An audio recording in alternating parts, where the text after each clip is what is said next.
Bonjour à tous, nous sommes donc sur le parking de l'Eurythmie où toute la horde de supporters de Sapiac, les Montalbanais, sont là pour soutenir l'USM Montauban. Parce qu'il y a un gros match aujourd'hui, Michel. Eh oui, mais nous allons à Bourgoin et c'est la volonté pour la Pro D2. Espérons qu'on gagne et qu'on fasse la fête ce soir un peu là-bas et puis demain à Montauban.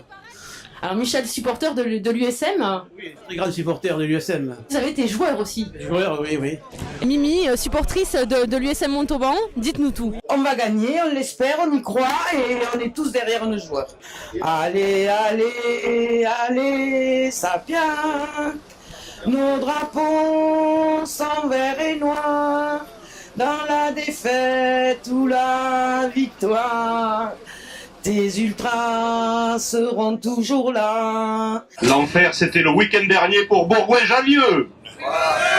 Alors, est-ce que vous êtes prêts à jouer le rôle du 16e? Rendez-vous à Pierre-Rajon.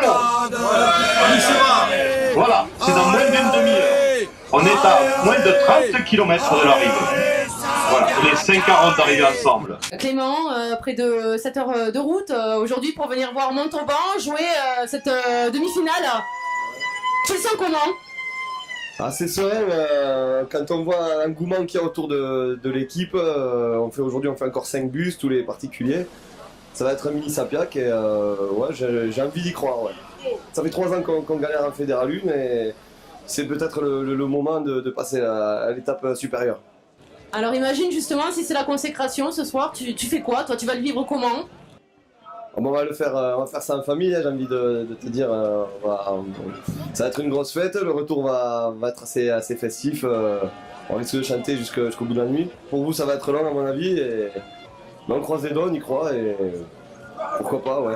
J'ai envie d'y croire, ouais. Un message à faire passer aux joueurs là, un petit truc personnel, un peu spirituel, un peu porte-bonheur. Pas particulièrement, mais voilà, aujourd'hui c'est le match, pour certains ça va être le match de leur vie. Aujourd'hui on peut vraiment repasser dans le monde pro, c'est pas rien quand on voit aujourd'hui ce qu'est devenu le rugby, donc il va falloir se sacrifier, il va falloir se faire mal et moi, je vois pas pourquoi ça passerait pas aujourd'hui, on n'a rien à envier à Bourgoin. Ça y est, nous sommes donc à Bourgoin, stade Pierre-Rajon, et vous voyez une horde de supporters ici, de Bergaliens, de Montalbanais. C'est le coup d'envoi ce soir des demi-finales qui va concrétiser ou Montauban ou Bourgoin en Pro D2. On se retrouve après, coup d'envoi du match, 19h.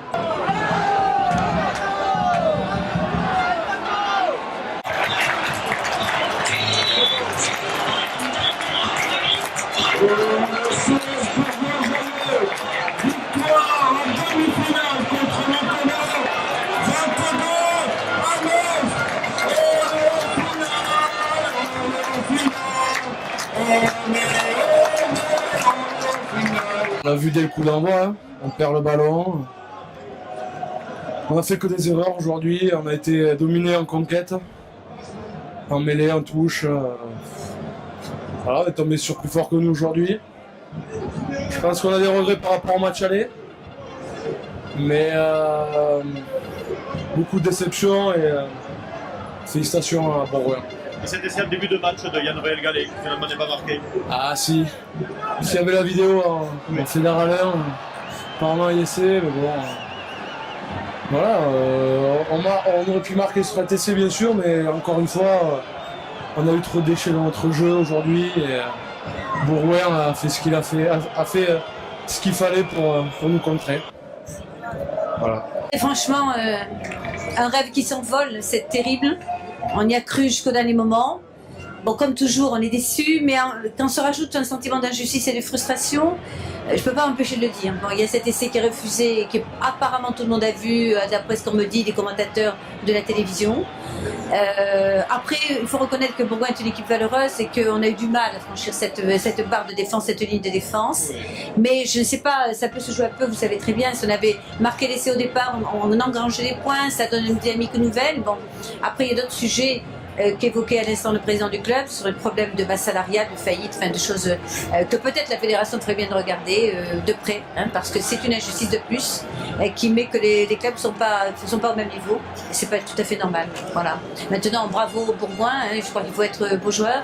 C'est bien qu'ils soient en Pro D2, je serais pour eux, hein, je comprends leur plaisir et leur victoire, mais nous on est un peu amers. Voilà.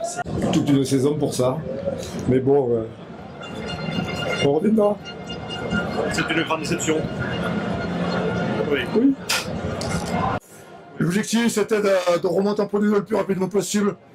Et ce qui nous arrive ce soir, c'est fabuleux, on va dire. Voilà. Ouais, on a vu un match, voilà, hein, qui voit la grande déception des supporters. Rien, parce qu'on est sportif, on ne dirait pas qu'il y avait un arbitre, mais bon, ça fait rien.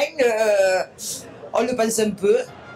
Nous, supporters, on le pense un peu, bon, mais c'est pas grave, hein, on reviendra l'année prochaine. Et nos joueurs, on sera toujours là, parce que après tout, ils ont fait ce qu'il fallait. Bon, pas complètement, mais c'est pas grave, hein. On sera là l'année prochaine avec eux. Qu'est-ce qu'on dit aux joueurs quand on rentre dans les vestiaires? Faut pas dire grand-chose parce que c'est pas le moment, on a le temps d'en parler. C'est la fin de la saison qui se finit très mal. On avait l'objectif de monter en Pro D2, on n'a pas réussi notre objectif. Voilà, tout simplement, après dire aux joueurs de quand même avoir la tête haute, c'est des joueurs de rugby. Voilà, et après on verra, on analysera ça dans la semaine, on verra ce qu'on fait.